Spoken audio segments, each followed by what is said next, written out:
जाता है, चेटिन को कौन से के टाइम पे भोजन खिलाया जाता है, ये मेरी माँ बताती है।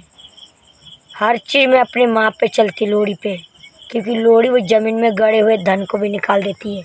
लोड़ी बहुत खतरनाक है, उसके चक्कर में तो कोई ना पड़े, जो जिसके चक्कर में पड़ गया वो तो गया दुनिया से बाहर। ये मैंने आज भी कह दी, क्योंकि ये मोरना एमपी में बहुत ज़्यादा हो रहा है काम।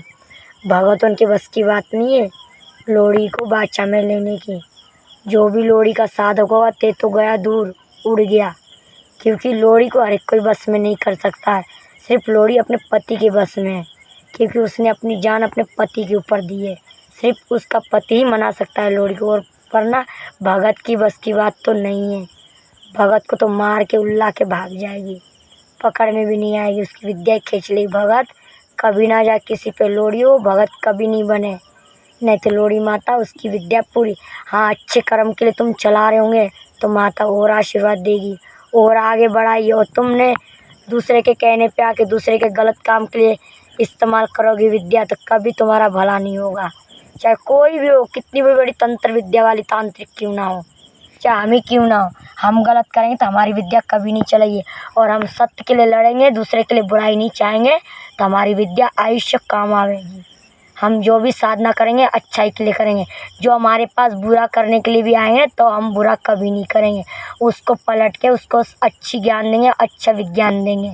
दोबारा ऐसा क्रिया कोई किसी पर नहीं कर पाया। उस विद्या को करते हम कि किसी मजबूर आदमी पे कोई क्रिया ना चले।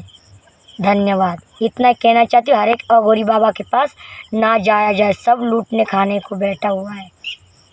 इतना ही कहना। और यूट्यूब पे देख के तो कोई विद्या नहीं सीखनी चाहिए।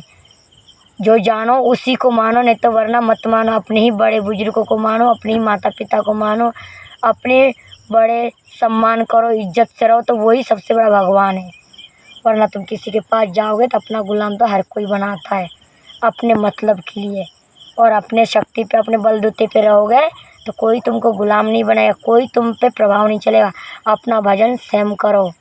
कैसा भजन किया जाता है, भगवान को कैसे प्राप्त किया जाता है, ये स्वयं सीखो।